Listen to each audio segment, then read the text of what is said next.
Hello guys, pumunta pala kami ng Director Louisiana para pick upin yung inadapt naming aso. Ang name niya ay si Otter, 3 years old, female. Ang purpose ng pag-adapt namin ni Otter ay para kasi na-miss ng mga anak namin si Captain na nasa Philippines ngayon. At pagdating namin sa bahay ng may-ari, pinapili kami ng mga tatlong aso. Yung pangatlo, si Otter na ang napili namin kasi super friendly at sweet. Si Otter pala ay isang corgi kaya very short siya. Pandak yung katawan na medyo mataba. Pagdating namin sa bahay, nanibago pa siya, ayaw pumasok at parang takot din siya sa pusa na si Lucas. Nakakatuwa kasi si Lucas naninibago rin. What? Go buddy, open the... Otter! Hi Otter! Is he there? Oh no, what happened to her ear? Yeah. Here, go back once you're chicken inside. Come on. Let's go. Come on, Otter. Scared of the cat? Get the cat.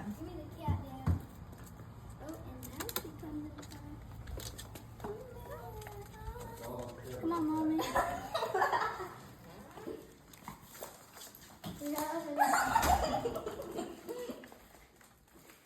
Look at this fluff. You'll be fine. Do you want to take the collar off, the leash off her?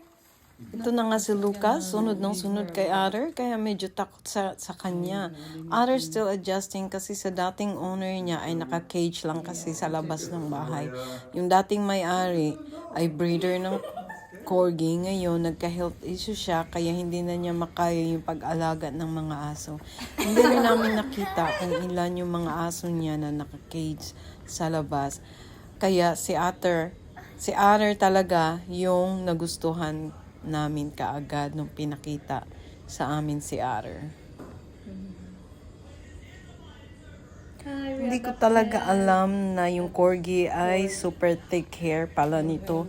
Kaya bumili kami ng brush na parang metal brush para everyday is masuklayan siya para yung hair niya ay hindi kakalat sa sahig. At parang nagsiselos din si Lucas kaya binibigyan rin namin siya ng attention. Kasi naninibago rin siya na may ibang pet sa bahay. Kaya binibigyan rin siya ng attention. Sa mga gustong mag-alaga ng corgi, for your information, para malaman nyo na pure breed yan, is tingnan nyo yung ears, yung eyes, yung height, yung balahibo niya, yung fur, and then yung tail. Mostly corgis has no tail kasi cosmetic daw yun na pinuputol nila usually. Pero si Otter is may tail siya kaya we love it. Kaya after na naglaro nila ni Otter at mga kids ay pinaliguan ko kaagad si Otter para malinis kasi may amoy kasi nga nasa labas siya ng bahay, naka-cage sila, so pinaliguan ko kaagad siya after na maglaro nila dito. Sa mga gustong bumili o magkaroon ng corgi is very friendly with kids, very sweet, very outgoing, kaya maganda talaga sa mga may anak. Part of the family. Her name is Otter. She is a corgi. Hi, say hi. Hi. Thanks for watching, everyone.